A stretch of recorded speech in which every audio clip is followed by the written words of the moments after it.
Torch जलाकर दीवार के पीछे झांका और जो हमने देखा उसने हमारे होश उड़ा दिए। वही परछाई जो हमने पिछली बार देखी थी फिर से वहां खड़ी थी। काले कपड़ों में लिपटा एक आदमी दीवार के पास झुका हुआ था, जैसे कुछ खोज रहा हो। लवकुश ने बिना कोई देर किए जोर से टॉर्च की रोशनी उसकी तरफ कर दी।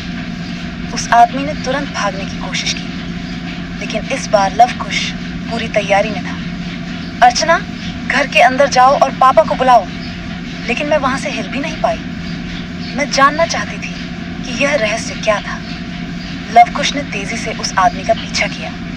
मैंने देखा कि वह आदमी गली में दौड़ता हुआ शर्मा परिवार के घर की तरफ बढ़ गया। मैं भी पीछे पीछे दौड़ी। तभी अचानक शर्मा अंकल का दरवाजा खुला और उन्होंने चिल्लाकर कहा, क्या फिर से वही आदमी आया है? अब मामला और भी पेचीदा हो गया था। लवकुश और मोहल्ले के कुछ लड़कों ने उसे घेर लिया। जब हमने उसका चेहरा देखा तो हम चौंक गए। यह वही आदमी नहीं था जिसे पिछली बार पकड़ा गया था। तुम कौन हो? लवकुश ने गुस्से से पूछा। उस आदमी ने कांपते हुए कहा, मुझे जाने दो, मैं बस कुछ ढूंढने आया था। क्या ढूंढ रहे थे? शर्मा अंकल ने पूछा। उसने कोई जवाब नहीं दिया। तभी वर्मा अंकल भी वहां आ गए और जैसे ही उन्होंने उस आदमी को देखा उनकी आंखें चौड़ी हो गईं। यह तो मेरे दादा का पुराना नौकर है, वर्मा अंकल ने कहा। लेकिन यह यहाँ क्या कर रहा है? अब मामला और भी उलझ गया था। वह आदमी हकलाते हुए बोला, साहब, मैं यहाँ बस एक चीज लेने आया था। क्या चीज? लवकुश ने सख्ती से पूछा। वह आदमी थोड़ा झिझका, फिर धीमी आवाज में बोला, सोने की मूर्ति। अब हम सब एक दूसरे को देखने लगे। यह कोई मामूली चोरी का मामला नहीं था, बल्कि इसके पीछे कोई पुराना रहस्य था। कौन सी मूर्ति?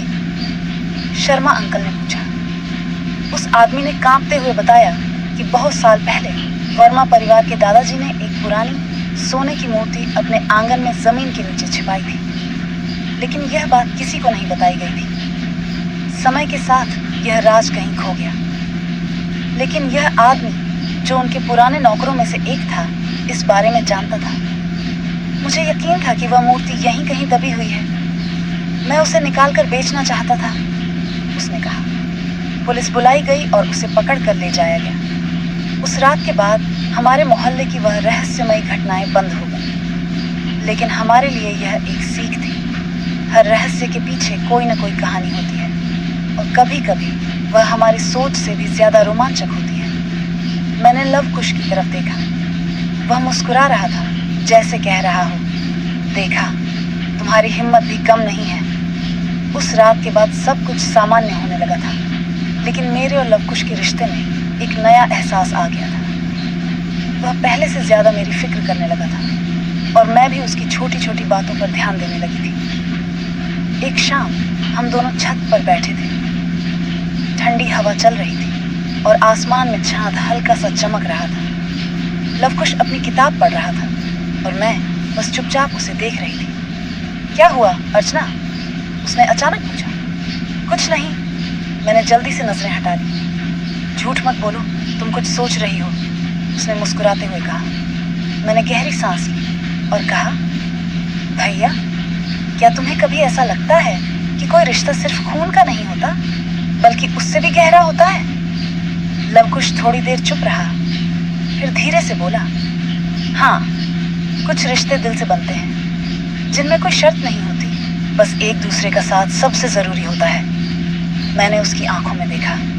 उनमें एक अलग सा भाव था, एक सुरक्षा, एक अपनापन और शायद कुछ और भी, जिसे मैं समझ नहीं पा रही थी। कुछ दिन बाद मम्मी ने कहा कि हमें बाजार जाना है, क्योंकि मेरे जन्मदिन के लिए नई ड्रेस खरीदनी थी। मैंने सोचा कि भैया शायद जाने में दिलचस्पी नहीं लेंगे, लेकिन जैसे ही उन्होंने सुना कि मैं जा रही हूँ, वह खुद ही तैयार हो गए।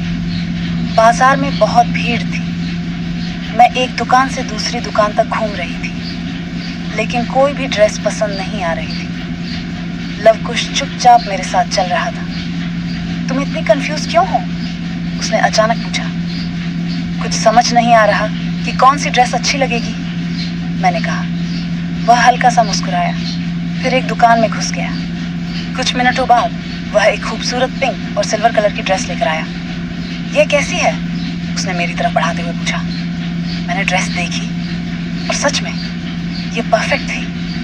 भैया, ये तो बहुत सुंदर है, तो बस इसे ले लो, उसने कहा। लेकिन तुमने कैसे चुना? उसने हल्के से मुस्कुराते हुए कहा।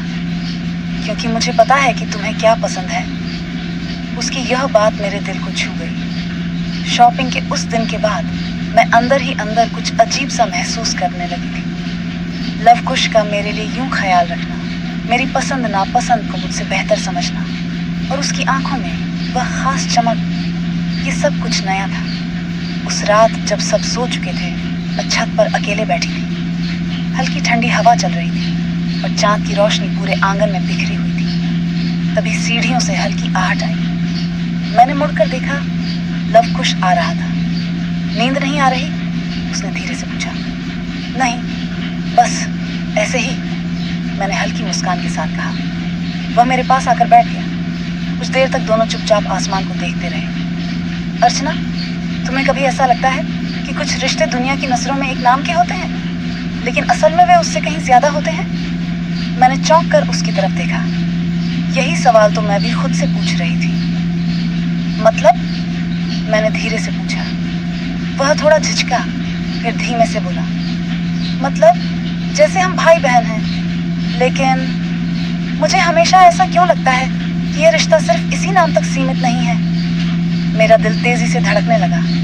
मैंने उसकी आंखों में देखा, उनमें वही गहराई थी जो कई दिनों से मैं महसूस कर रही थी। मैंने नजरें झुका दी। शायद कुछ एहसास नामों के मोहताज नहीं होते भैया।